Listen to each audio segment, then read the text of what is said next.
Good morning, good morning, good morning, good morning, good people. Yeah, you know what it is. Hard worker, scrappy, unfiltered, and sometimes unhinged football content. Hard to explain, but you know it when you see it.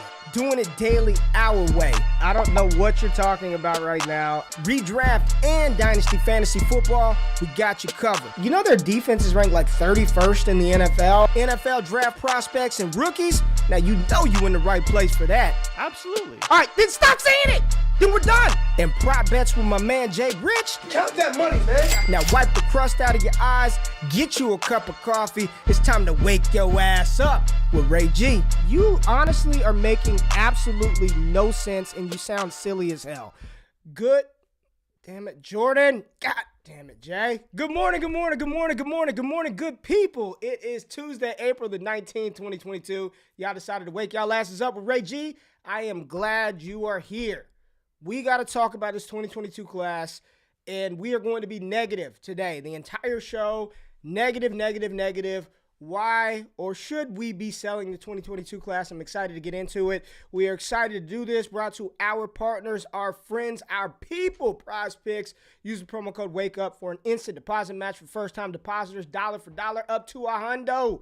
And then you can watch the presumed NBA MVP go out there and just shit the bed 2 games in a row versus the Golden State Warriors. Jay, how are you doing this morning, my friend? I'm good, bro. I'm good. Happy to be here. Yeah, you had to throw Jokic out there. You had to throw him under the bus. I had to. Got under a little bit of foul trouble. Hey, I'm more upset about the fouls called in the Philly game. People know I'm from Toronto. I was rooting for the Raptors. But what are you going to do, man? Honestly, at the end of the day, it's all about Jalen Brunson's, man. It's his world. We're just living in it. Dropped 40. Man. The Joker, man. First of all, Jay, your mic is cutting in and out. Don't know what's going on. You were talking about mine at the beginning of the show, but you're cutting in and out. Joker's supposed to win MVP this year, and he's been terrible on the court for Denver. I think he's like minus 45 in 2 games. He's got they are just causing problems, man. When they roll out Jordan Poole, Steph Curry, and Klay Thompson, like I was watching that game last night. I'm just so in to the NBA playoffs right now. Like we're betting all this shit. We got all these models and data-driven stuff. Joker was on his way to cashing his fantasy score. He gets in his feelings, gets ejected with 7 minutes left in the fourth quarter. Joel Embiid continues to ball. Philadelphia looks unstoppable. And then your Toronto Raptors, man, they just out there just getting killed, man. Your Raptors looking bad, Jay. Looking bad.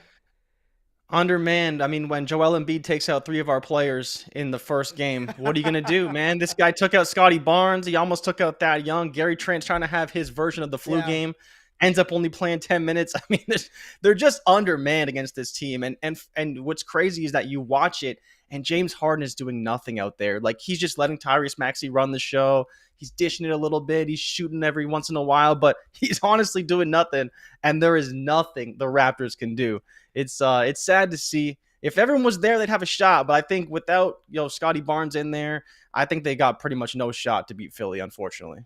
Marcus Smart, Defensive Player of the Year, first guard to win it since Gary Payton. What is it, 95, 96, 96, 97? What do you think about Smart getting that? I looked at the superlatives for the NBA into the season. No Jordan Poole in the 6-man voting. He started too many games. That's an interesting debate, right? Because I called Poole for 6-man of the year. That was the guy I thought could win it. And what's even crazier is that my buddy was talking about it, and for some reason, Ja is more than likely going to be most improved player, right? Over Poole, who was a G Leaguer last year, barely even played any minutes, couldn't really even score. This guy literally filled in for Steph Curry, and the Golden State Warriors did not miss a beat. And for some reason, the number 2 overall pick last year and rookie of the year is the most improved player in the NBA. It doesn't sit right with me, man. It's crazy. But to go back to Smart, I think this is a bigger story because of what happened at the end of game 1.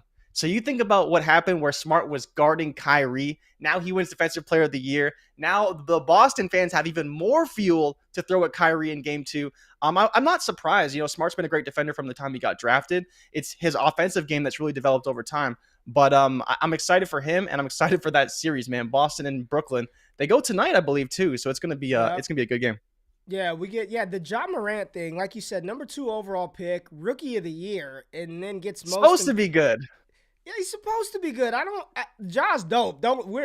Trust, we are not arguing the greatness of Ja, but most improved, that they seem like they were a little lazy with that one. I think it 100% G League to, I mean, it is, and I'm just asking the question, is Jordan Poole a future All-Star? I'm watching him last night, bro. 100%. You think so? 100%. Okay, you think so? 100%. I didn't want to jump the gun, but he's all, like, Andrew Wiggins was an All-Star starter. I know fan Well, you think about from the aspect of playing on Golden State, that will get him to the All-Star game, because when it comes down to it and they have the voting, the difficulty for him is that he's a guard, right? So he'll be competing with Luka, he'll be competing with, even CJ McCollum and John Morant and all these other really talented guards in the West. So that's where it will be difficult, on top of already having to overcome Clay and Steph, right, to get in on the votes. But we'll see. Listen, man, we like all sports, all of it. All of it. We like basketball. We like football. That's what we like. This is not wake up and just talk football 24. What are we going to talk about? We're going to talk about the same shit we've been talking about. We like all sports. We show love to football, to basketball. We ain't going to talk too much baseball here, but we talking all sports. And God damn it, when track and field starts and Usain Bolt pops out of nowhere, we'll be talking about him too. We talk all sports because that's what we like to do when we wake up. We will get to football, but right now the NBA playoffs is what's hot. That's what's going down right now, and that's what we like, damn it. So we're going to talk a little bit of everything. It is NBA playoffs. But we're going to get into the football stuff, but we want to talk some basketball right now for a few minutes. Give us 8 minutes, Mike. Give us 8 minutes. Can we have 8 minutes, Mike? 8 minutes, big dog. Just 8. That's all we want to talk about. All right, now, is there anything else from the NBA you want to touch? Because I'm into it. And yes, Anthony Edwards, dope. I saw Cody talk about him. Anthony Edwards, LaMelo Ball. Jay, which one? And we ain't talking hockey. Hell no. Oh, wow. That's Anthony Edwards, LaMelo Ball. I'm leaning more towards Edwards. I really am. I think that I still believe that Melo can be the better player, but I don't think Melo can be a better winner, right? I always thought Anthony Edwards would be the guy who really wouldn't be the one who could take a team, but he's showing he can lead a team, right? And he really is. And he's not the leader, but he's showing that he can lead a team when with scoring and just kind of with playmaking. So I'm coming around to Anthony Edwards for sure. Definitely coming around. I love Mike. Hey, did you see Mike's comment? He said, "My bad, man. I got it. I'm impatient. It's not my strong suit." Love y'all, man. But no, we are going to talk about. We're gonna talk. We're gonna have. We've got to have a conversation, y'all, about 2022. And I said it at the beginning. This entire show, we're going to be negative. We are going to talk about why we should just be tapping out of this entire class, right? And I'm not saying this is how I feel or how Jordan feels, but there are league mates out there that feel like we should be pivoting. There are some analysts who say, fade this entire 2022 class. Like, it's not good. Now, we did this shit back in 2019, right? Everybody talked about how bad 2019 was with Sanders and David Montgomery and who else was in that class? I don't think that was the Daniel Jones class. Was 2019 the Daniel Jones class? I think it was. I think 2019 was Daniel Jones because he was going like in the third round of rookie drafts. Yeah, I believe it was 2019 was the Daniel Jones class because 2018 was Saquon Barkley, Lamar Jackson, Josh Allen class. So I think 2019 was the Daniel Jones class. But we did that in 2019, and you would have missed out on Deontay Johnson. You would have missed out on DK Metcalf and Terry McLaurin and all of those guys. But we've been talking privately in the Discord, patreon.com/allgas, about like cutoff points. Jay, we've talked about it. We had Scott Connor on in the Discord, and he always asked me, Ray, where are you out? Like, where's the cutoff point for where you're just like out of this class? Like, is it 103? Is it 104? And I don't want to speak for the great Connor, but I think his cutoff point, Jay, was like, he told me like 104, 105, and he would be out. Yeah. Of this class. And you know, I'm looking at some of the greatest sourced information on the planet provided by Keep Trade Cut. I'm looking at some of the stuff and just where these rookies are valued at amongst the NFL veteran peers. And I go back to last year where Trevor Lawrence was literally a first-round Dynasty startup pick, right? And we've talked about him ad nauseum on here. where people were taking Najee Harris the same way they were valuing Ezekiel Elliott in 2016 when he came out of Ohio State as a top running back in Dynasty. And then I'm looking at the quarterbacks and the wide receivers and the running backs from 2022, and we're just not seeing that same level of enthusiasm, that same level of hype for these guys. And I ask you, and we didn't talk about this pre-show, but I just want your opinion. What makes a strong class? Like, what position has to be strong to make the class good or to make the class strong? Is it quarterback? Is it running back? Is it tight end? Because I would argue to say that if it's quarterback and running back, well, that's not this one, right? Like, that's just not this one. I believe personally the strength is in the wide receiver group, but we know historically it's so damn hard to get the wide receivers right. Like, it's just the hit rate on those guys, it's very low, and it normally takes receivers some time. They don't come in right away and do what Justin Jefferson and Jamar Chase did. But just what makes a strong class for you when you're looking at the class and as a whole, Jay? What do you say, man, that's a strong class? I think you have to have two premium position groups, right? So with that being said, I'm talking anything but tight end. So in this class in particular, we see a pretty strong wide receiver class, but we really don't see a ton from the running backs, don't see a ton from the wide receivers, right? Or sorry, a ton from the quarterbacks. Last year, you see, some running backs, and then you see some wide receivers, but you see some really high-end quarterbacks, and that's kind of what made it a strong class. I think at the end of the day, just like in the NFL, the class is driven by the quarterbacks, right? As much as we like running backs and they're kind of the staple of fantasy football, I think a true, like, really strong draft class is when you have really strong, talented quarterbacks. And that's what we had last year. And then you go back to 2017 when you had a really, really strong running back class. In 2020, when we were supposed to have a really, really strong running back class, and we had some really strong quarterbacks on top of that. So I think it just comes down to you want to have two of the three positional groups appear to be strong. But this doesn't just come down to volume and all these things. It's a lot of things like prospect pedigree too, right? We don't, even in this class, we don't have a ton of high-end prospects that have been high-end prospects for a long time coming into this draft class. The Spencer Rattlers, the QB1s, are not in this draft class because they're not going to be drafted where we expect them to be. So for me, I think it comes down to it's the depth, which is one aspect of it, but as well, I think you need those high-end prospects to make it feel stronger than it really is, and that's what this class is really lacking. We have Garrett Wilson as probably the lone really high-end prospect, 5-star wide receiver, Ohio State, great profile, but outside of that, Breece Hall was extremely talented, broke out really early, but he wasn't a 5-star prospect either. So I'm not saying you need 5-star guys, but you having those profiles that go and check all these boxes, we don't have a ton of those in this class. I think that's what makes it seem a little bit weaker than it is. I don't care much for tight end, but I think that they can help make a class be a little bit better than it seems, and this doesn't help at all. I think that only happens when you have a Kyle Pitts level prospect, man. I can't remember in recent memory where people were just like, man, the tight ends in this class are just so fucking good, man. We got to have a pick. Actually, but you got to remember there was like the OJ Howard, Evan Ingram, David Njoku. That's 3 tight ends in the first round, right? And then you have Fant and Hawkinson, right? Again, more first round tight ends. We don't have any this year, and not to say that it makes it drastically better, but it can help aid what seems like a less than class, having some first round tight ends that have some potential, right? I think it can make it seem better than it is, but overall it doesn't move the needle entirely for me. So I'm using it because this is what people use. I'm looking at Keep Trade Cut, right? Looking at the Dynasty quarterback rankings or where they've got these guys ranked. And I'm looking at where they have Malik Willis and where they have Matt Corral and Desmond Ridder and Sam Howell.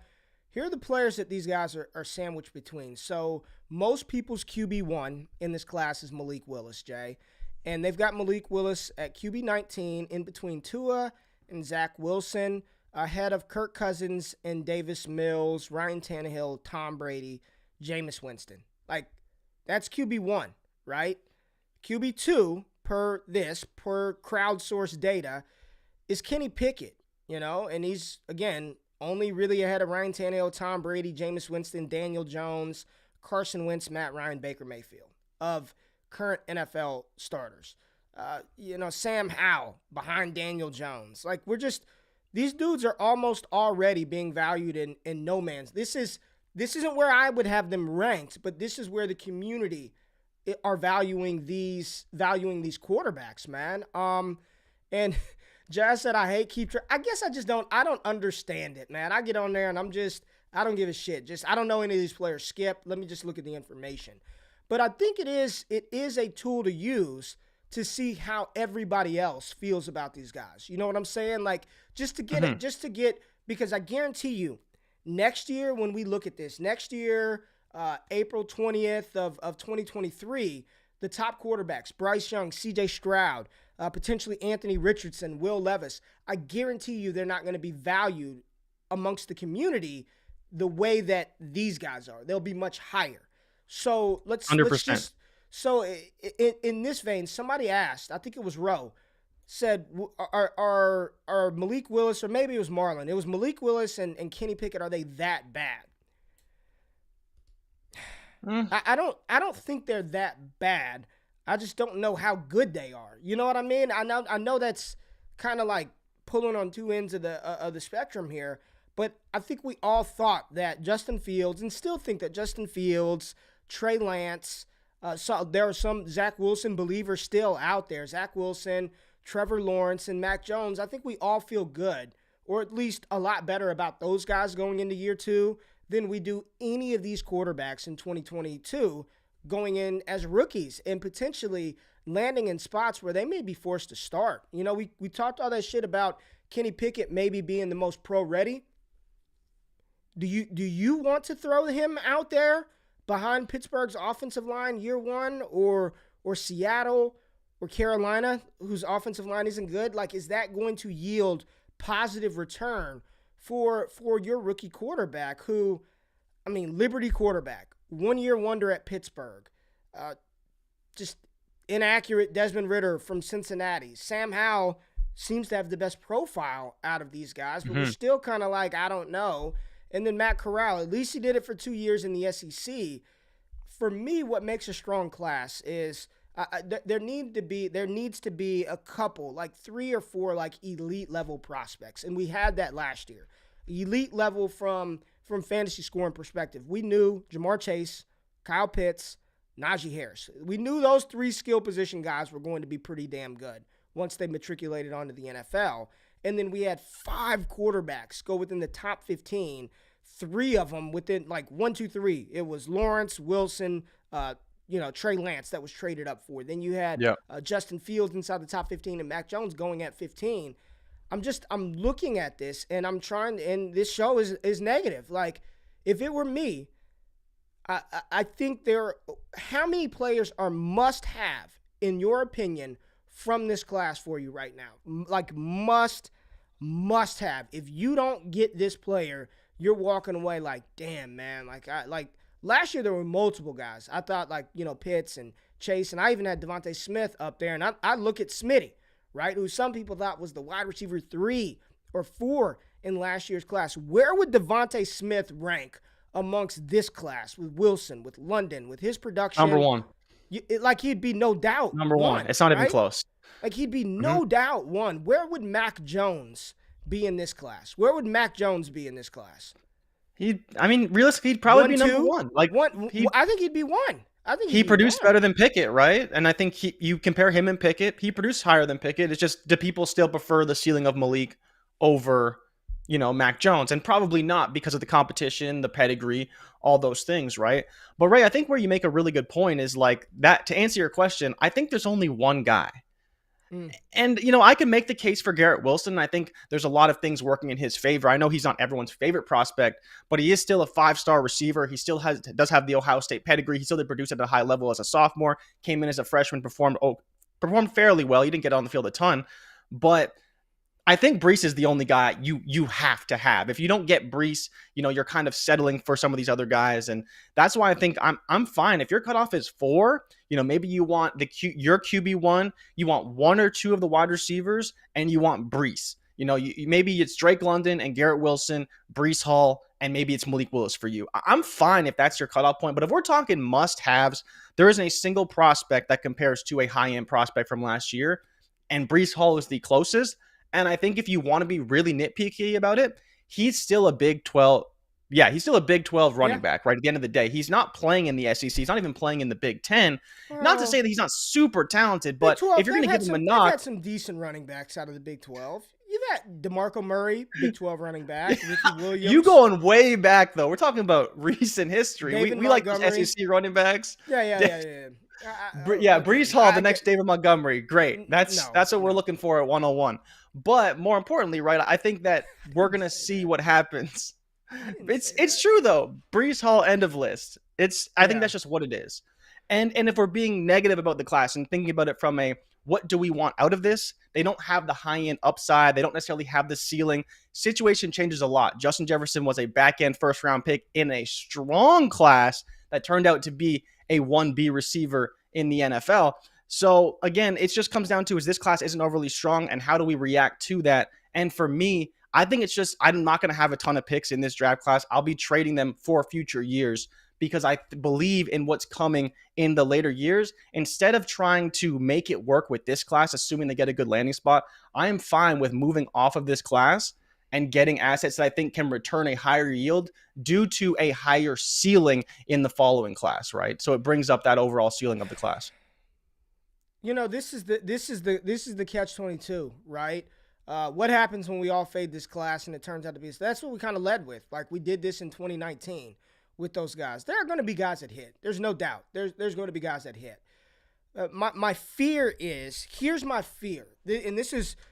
I know we engagement farm with the thumbnail, but here's a real fear. We see 6 or 7 first-round wide receivers, right? We see 6 or 7 of these guys going round 1, which I think is a real possibility, Jay, that we see that many wide receivers go in the first round of the NFL draft. What's going to happen is we are going to bump these wide receivers way up rookie drafts. They're going to be coming off the board. It's like even in Superflex, it probably could go. I can easily see it going Breece Hall, Kenneth Walker, Garrett Wilson, Drake London, then Malik Willis, then Chris Olave to Green Bay, then Matt Corral, then Treylon Burks, and then Christian Watson gets a good landing spot to Kansas City. Like, we can see in rookie drafts for the first time, like 5 or 6 guys inside the top 10 at wide receiver. And we just know that historically, the hit rate, even on first-round pick wide receivers, is so incredibly low. I don't know if I want to roll that dice with these guys. And I'm looking at where the community has them valued, man. Right now, Drake London, Garrett Wilson, and Treylon Burks are back-to-back-to-back. There's Mike Evans right in between Burks, and then it's Jamison Williams. Then it's Amon-Ra St. Brown and Chris Olave, valued as wide receiver 27. So you've got 1, 2, 3, 4, 5 rookie wide receivers valued as top 27 dynasty wideouts. Some players going after Chris Olave. Let's just start with Chris Olave. Keenan Allen, Hollywood Brown, Cortland Sutton, Brandon Ayuk, Darnell Mooney, Mike Williams, Rashad Bateman, Chase Claypool, Juju Smith-Schuster, Brandon Cooks, Allen Robinson, all going behind Chris Olave and Jamison Williams, Treylon Burks, Garrett Wilson, and Drake London. I'm asking you, Jay. I'm asking you. Would you rather have 26-year-old Cortland Sutton tethered to Russell Wilson, Darnell Mooney, Brandon Ayuk, Mike Williams, who just got a contract extension, and I get it, he's 27 years old, or do you want Chris Olave just because he's the young shiny new wide receiver, the shiny new toy? I'm just asking you, which one? Like, would you want any of those wide receivers instead of Chris Olave? Yeah, I think I'd want most of them, right? And realistically, it's because of what I project Chris Olave to be. But I think the greater point for me is that I think that people aren't realizing that while, yes, there's going to be 6 or 7 wide receivers that are first-round picks, I wouldn't lean all the way into the hit rate data. And the reason why is because at the end of the day, receivers have to go in the first round. Teams don't have a choice. And it's no different than the quarterbacks, right? The quarterbacks, no one likes this class. No one thinks anyone deserves to be a first-round pick, but they're going to go in the first round. It's just inevitable. But that doesn't mean they're better prospects simply because they went in the first round. I think that's a point I wanted to bring up for this show. But to answer your question, I think it comes down to is who is this wide receiver tied to, right? If you can get Allen Robinson tied to Matt Stafford, it's probably a better bet than some of these other guys.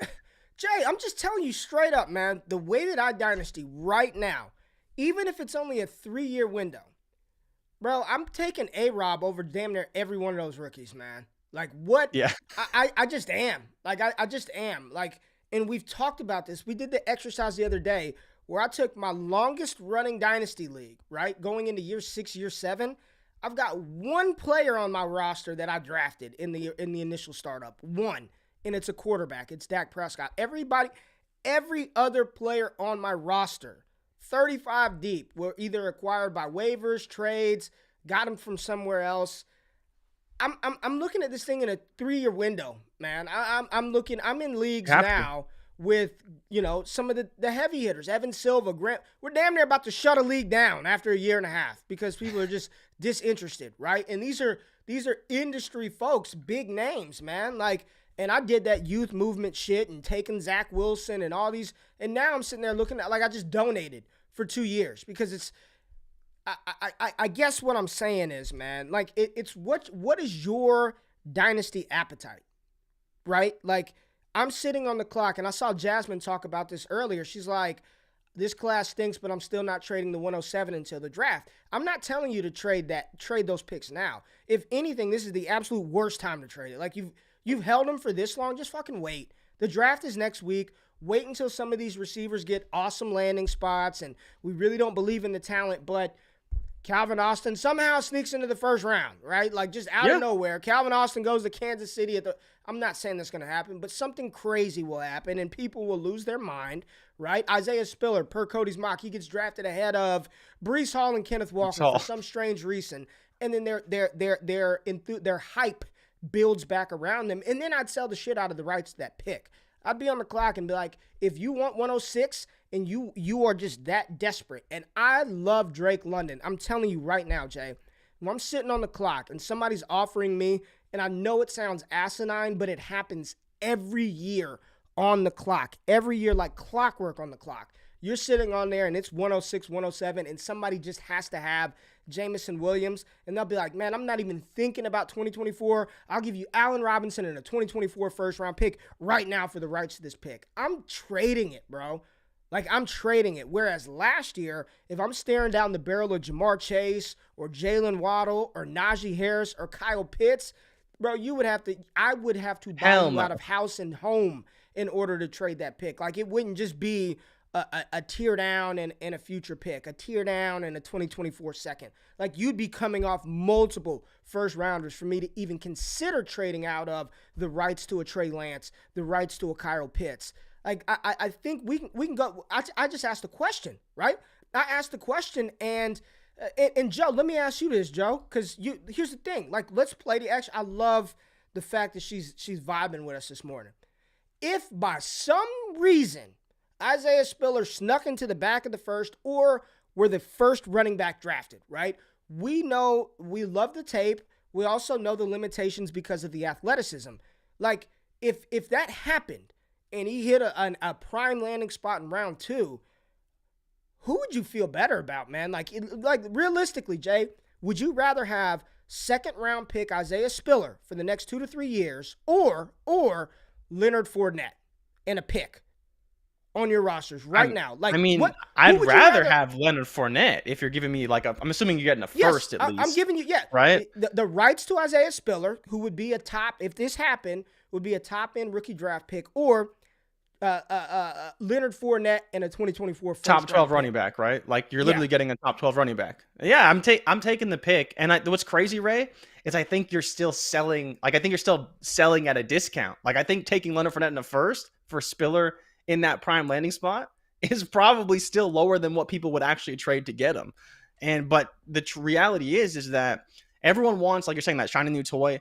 But for me, it's just I just can't do it with this class. Like, I think that for a long time we talked about how bad it was, and it's not that it's really bad. There's, like you said, there's going to be players that sneak out of it, surprise, all these things. But from an overall perspective, it's just this is not the bet that you want to make. And if you have a bunch of 22 picks, you're probably going to be left holding the bag on a couple guys. You might hit on a few guys, but it's not going to be like it was in 2020, or it's not going to be like it could be in 2023 with some really, really elite prospects. And like you talked about, getting those, you're not getting Kyle Pitts at 106. You're not getting Najee Harris at 106. It's just not happening in this class. So it's going to be tough to figure out how people kind of. We are not saying we're going through exercise. Like here's my problem with the fantasy community, man. This is just my gripe. We think like, how long have y'all been watching football? Like that's an honest question. How long have you been playing this game? How long have you been following the draft? Every time we say some shit can't happen, it happens out of nowhere. I nor Joe are saying that he's going to be a first-round pick, but there is a world in which somehow some random-ass player that you didn't think gets drafted. We see it every year. Kadarius Toney, baby. Every year, players that us in the fantasy community are like, there ain't no way this could happen. There's no way. Didn't break out. No Toney, profile. No breakout. Right. When I was telling people David Bell's not going to be a first-round pick, you're out of your mind. Early age-adjusted production, early breakout age. We're talking about David Bell's a third or fourth round NFL draft pick right now. Whereas we're seeing all this stuff about how much we don't like James Cook. And then here comes James Cook looking like a potential second-round pick being drafted over all these guys. And speaking of one James Cook, let's just look at where these ancillary players that you're going to spend late first-round picks are valued at amongst the community, right? James Cook, Zamir White are sandwiched between Cordell Patterson and Trey Sermon, one spot above Chuba Hubbard, all right? Brian Robinson is valued behind. He's in between Chris Carson and Nyheim Hines, only besting one Gus Edwards and J.D. McKissick in Dynasty value. Tyler Algier in between Sony Michel and Raheem Mostert. I know this stuff can change. Let me just ask you a question, Jay. Right now, would you rather have Deonta Foreman, the backup running back for the Carolina Panthers, or Dameon Pierce, Brian Robinson, James Cook? Like, I think there's an argument to be made. Give me damn Deonta Foreman ahead of damn Tyler Algier right now. You know what I'm saying? Rashad White being valued in between Darrell Henderson and Melvin Gordon. Where's Isaiah Spiller in between James Conner and Tony Pollard? And then we got Kenneth Walker being valued at RB19 in between David Montgomery and Josh Jacobs. And then we do have an elite prospect in Breece Hall who's being valued by the community as RB5 in this class. So when we're just talking about, like, when you're just talking about where people, other gamers like yourselves are valuing these guys, like, this is interesting for me to look at. And I'm just thinking, shit, yeah, man, give me Fournette over second-round pick Isaiah Spiller. You know what I mean? And if I get Fournette in the first, Aaron Jones and a 2023 second-rounder for the next 2 or 3 years, like, that may be a better bet than diving into this 2022 class, especially if your league mates are valuing some of these wide receivers so highly, right? We're not even going to look at tight ends because there's no point. There are no tight ends of Trey McBride is about all I want in this class. And I like Dulcich, but McBride is about all I want. That's about it, man. I'm not buying into Jelani Woods. I'm sorry. But when we're looking at this, what do we think? What do we think, Jay, about the running back group? And then we're going to tie a bow on this whole class and just talk about it. So I think where you're right is that in certain spots there, like I'm hearing James Conner, Isaiah Spiller, I think I'm fine with James Conner. But I think towards the end, I'm fine with taking some shots on some of these rookies, right? Because again, it's not coming down to which player do you like better. It comes down to what situation do you like better, right? Which one do you think has the better chance? Do you think it's Dameon Pierce on his new team, or do you think it's Deonta Foreman as the backup running back in Carolina? Again, it just comes down to situation for me. And so if you want to make that decision in a startup or in a rookie draft, but I think to your point, Ray, you can kind of make some of these small, savvy moves to where you trade the rights to the 308 for a backup running back in a situation you really like, but someone else doesn't see the same value in it, right? So that's kind of where I'm at with these picks. And again, it comes down to it's more so the high end. And do we want the high end? The low end, you can always take shots. You can always throw darts, and we'll tell you the guys that we like based on situations, draft capital, all those things. But, the top end, and like you're talking about the middle with the James Cooks, Isaiah Spillers, I'm probably out on those guys. I'm fine taking shots at the back of the draft. I think I've learned. This is year 4 of me doing content creation, diving into the fantasy game. And honestly, man, and I'm toning it down because I think Joe said the realest shit that anybody said in this chat right now. Like, she really hit the nail on the head. We're so focused on which players we like. We're so focused on, I like this guy. I don't like that guy. Whereas in reality, it's the profile that matters. And the profile yields draft capital. Now, I'm not saying you have to dynasty that way, and maybe you're just like, you don't like the tape, you don't like the 40-yard dash time, so you're out. Like, I just don't like it, I'm out. But it doesn't matter what we personally think in our horribly subjectively creative ranks. It doesn't matter. If these guys get the requisite draft capital, it will yield an opportunity. What people fail to realize is the NFL is a fucking business, man. It's a business. And as much as we don't like a player like Corey Davis, you better believe the Jets want to get something out of the millions that they poured into that asset. Regardless if he's good or bad. If he's healthy, he's going to be on the field. Like, that doesn't mean he's going to – I'm not advocating for Corey Davis' season. But if a team invests more times than not, and that's why hit rate is not absolute, hit rate is not 100%. But more times than not, when a team invests significant draft capital into a position, they want to get something out of that position. And I'm looking at, yes, I have my list of personal players that I like. And that's why before even the combine, I put out my film grade. Before nobody else is, everybody's putting out rankings now. How cowardly is that? After you get all the information and all the smoke screen is out there, your coward ass decides to put out a ranking now after you got all this stuff. I looked at them before any of that and say, here's the film, here's what I like, and I will adjust. When? Not at the combine. Nope, I'm not adjusting after the combine, except for Breece Hall. In law, they say there are always exceptions to the rule. Breece Hall was an exception to the rule. But I adjusted nobody else. Once I get the most important part, which is draft capital, then I'll adjust. And then I will re-tier, re-rank, and have rankings once we get the draft capital combined with the film score. I'm chasing profiles, not players, you know? As much as I am not a fan of, I don't know, Chris Olave. Chris Olave, we both said the same thing. I'm not the biggest Chris Olave fan. But if he gets first-round draft capital and he finds a good landing spot, and I have an opportunity to acquire said player, like, okay, like I'm in. If I've got to make that selection, I'm not going to go take Calvin Austin, who I like. You know, I saw him at the Senior Bowl, like Calvin Austin, real cool dude, real good off the line of scrimmage. I'm not taking Calvin Austin over Chris Olave as a first-round wide receiver. It's the profile, right? We're looking for players who what, Jay? Have an opportunity to get an opportunity to score us fantasy points. I'm not a big Desmond Ridder fan. We all know that. But damn it, if he somehow winds up as a top half first-round pick and I'm on the clock and I've got to make a selection and it's a super flex league, I mean, I'm looking at him like, damn. And I really don't want to I would try to trade the pick, but it's the profiles that we're chasing, man. So many times we get lost in this, what do we want? What do we like thing? And then you get burned. You get burned. I'm fine with taking shots on guys you like, middle of round 3, round 4. Get your guy. You know what I'm saying? Like that late. And what I tell everybody, my philosophy personally, Jay, is when you're looking at late round dart throws, I don't give a shit about the profile.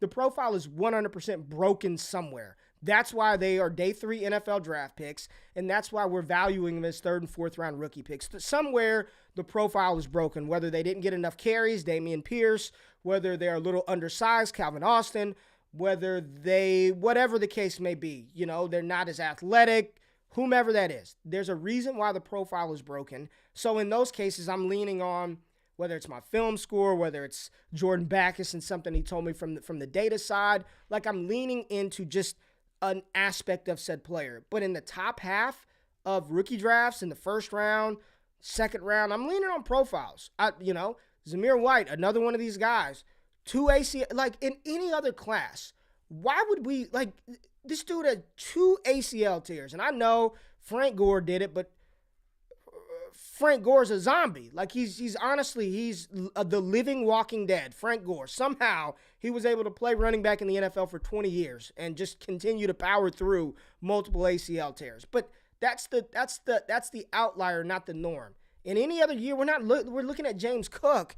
Like, man, I don't really want James Cook, but damn it, if he gets drafted in the second round and he's going to get opportunity, how can you fade that, right? Now, the whole point of this show is you should, because these guys suck, right? They're not that good. You put these guys in any other class from the past 3-4 years, and they don't sniff a candle. 2017, Christian McCaffrey. 2018, Saquon Barkley and company. 2019, David Montgomery, DK Metcalf. 2020, you already know, Jonathan Taylor, DeAndre Swift. 2021, Najee Harris, Jamar Chase, Kyle Pitts. And then 2022, Malik Willis, Breece Hall, Kenneth Walker, Drake London, and even the wide receivers. So many question marks around. There's no consensus anywhere. Is Garrett Wilson too small? Is Drake London just contest a catch? Can Treylon Burks run a slant? Is Jamison Williams a one-year wonder? Like, unlike any year that I've been a part of this, there's just so much uncertainty around this class, how the NFL is valuing it. And as we get closer to the draft, seems like Kenny Pickett to Carolina ain't happening. I don't even know if Malik to Carolina is happening. They're talking about Baker Mayfield. And then where does Kenny Pickett fall? And then Sam Howell and Matt Corral. And who knows what the order. Cody's saying there's a chance that Dan Breece Hall's not even the first running back off the board. Like, why are we into this? Why? Jay, I'm asking you.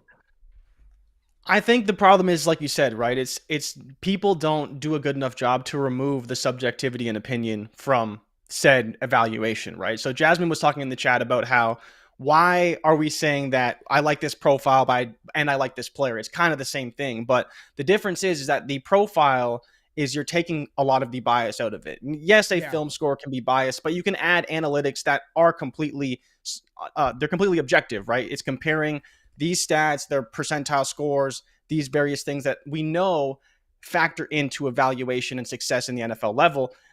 When we're talking about, do you like this guy? It's like, okay, I watched his film. I saw the highlights. He looks good to me. You know, like anyone can look at Christian Watson and be like, oh yeah, like that's an NFL wide receiver. And this is the problem with some people, is that that's what they do. They may watch the film, but if you're watching a guy playing Division II, he should be dominating. But if you don't necessarily know he's Division II and you're not really factoring that in, that's where just saying that you like a guy can put him far ahead of where he probably should be. And so for me, I think that's where profiles are important, you know, talking about level of competition, talking about how do they produce, talking about all the various things that you can calculate objectively to build a profile for a player. And lots of people do this. They do it every day. There's lots of people who only build profiles and give you hit rates and probabilities based off those things, instead of having all the subjectivity that's involved. And that's really different between the analytics and the film community. Is you have the analytics community that's all in on profiles, and then you have the film community that's in a lot of ways just on the film. And that's where they butt heads all the time. But you need to be looking at complete profiles that combine film and analytics. And to me, that's where you're betting on a profile of a player over just saying you like a player, right? Yeah, I mean, if you want to, like Jasmine said, you're going to be wrong evaluating players on your own. Take the guys you like. You can do that. Take the guys you want. Like, you like John Mechie and you want to take him in the first round, be my guest and be shitty at Dynasty, right? And there are people who are going to do that. Like, I like John Mechie. I'm taking him in the first round. He got drafted by New England in round 2. He's a first-round pick. Christian Watson, his RAS score was higher than Calvin Johnson. I like Calvin. I think he can be the next Cal. There's no right or wrong way to do it. What we like to do is just talk theory. Let's just talk through everything. This is not just agree with the consensus, be pie in the sky. The reality is a lot of these guys are going to fail, and some of them are going to hit. And some of the guys that hit may be players that we're not talking about. Maybe it is an Alec Pierce. Maybe it is a Jalen Tolbert. Maybe it is Brian Robinson. And I saw somebody else, because I talked about not moving stuff after some things are just common fucking sense, man. Breece Hall goes out there and goes ballistic. Yes, the film between him and Isaiah Spiller was so close, you move him up. Kyron Williams was so god-awfully bad. Like, yes, he moved down a tier or two based on like true actual data. I'm not gonna not look at that and be like, dude, this was so freaking bad. Like, I'm just gonna keep him right here. He just moved down a tier. But I'm not making wholesale changes after a combine or a pro day, which I've made none, really in the wide receiver realm. Maybe a couple of guys moved up a tier here. But it's just it's interesting. How was Justin Jefferson's profile? Was he pushed down your board because of profile? Oh, I love Justin Jefferson. No, now we were pretty the high. thing with Justin Jefferson was it was a lack of early production. Maybe right? she's not talking to us. Maybe it's breakup. something in the chat. I don't know. She might not be talking about us. Maybe I don't know what's going on in the chat. But yeah, that's just our reason why. Our reason why I don't even think we're advocating for it, but we want to have the conversation around selling out of this 2022 class. Yeah, Jazz. No doubt. I don't think she was talking to us, but we did have Justin Jefferson quite high. The receipts are safest wide receiver in the NFL class. Yeah, Jay Rich actually put a video out pre-draft that said he is the safest wide receiver. Like, that is on wax from 2020. And who did I say this year was? And you laughed at me? Do you remember? Who'd you say? Chris Olave. Oh boy. And there it is. What a show. Again, these are not the opinions of my own. These are the opinions courtesy of Keep Trade Cut, your Dynasty contemporaries, who have these guys valued at places that just don't make you feel good. But it's just a conversation, man. And I look at all these. Let me just ask y'all before we get out of here.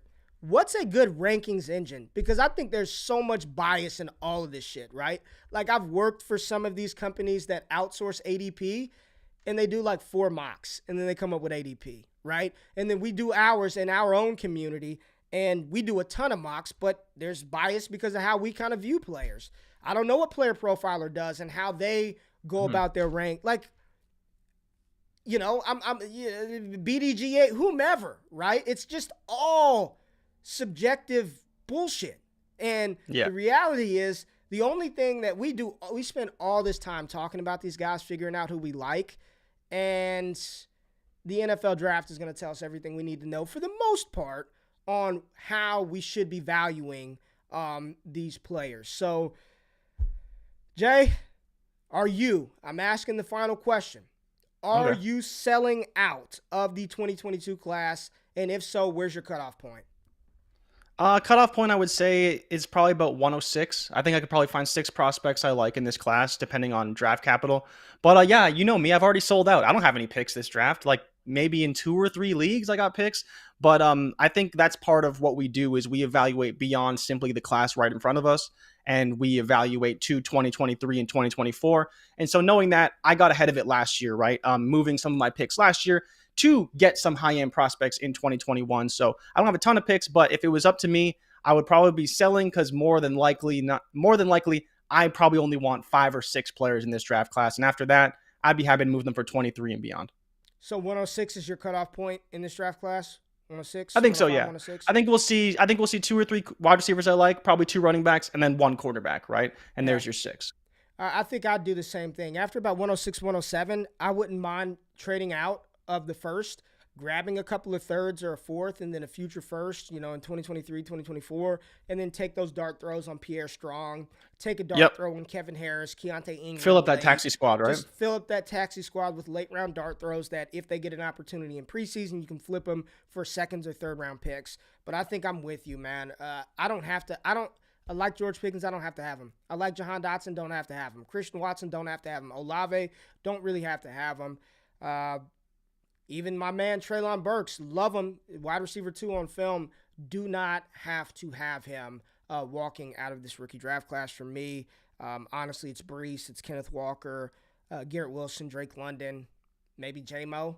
That I just J-Mo's the one that I think has a better shot, right? And then top 10, top 15 wide receivers are the guys I'll be targeting for sure. Don't need to have them. I'd be willing to pivot off of Corral for Davis Mills and some first round pick. I'd be fine with that pivot. So we'll talk about reasons why we should be buying the class. It's not all negative Nancy. I promise you, Joe nor myself are advocating for Isaiah Spiller to be first-round picks, and I just appreciate the thought-engaging conversation. I hope Jasmine didn't yell at you all too much in the chat, and there she is, right on cue. Ignore you how. I don't know what Jasmine's talking about, but we love y'all. Thank you for tapping into the show. If you enjoyed the content, if you're first time here, hit the subscribe button, thumbs up, engage in the comments. Let us know. Are you selling out of the 2022 class? Y'all have a wonderful day. We'll be back tomorrow. And Mike A, we're going to talk more NBA damn it, at the beginning of the show. More NBA at the beginning of the show because that's what we like. But we appreciate y'all tapping in. Don't let Jasmine bully you all. Be great. We out. Peace.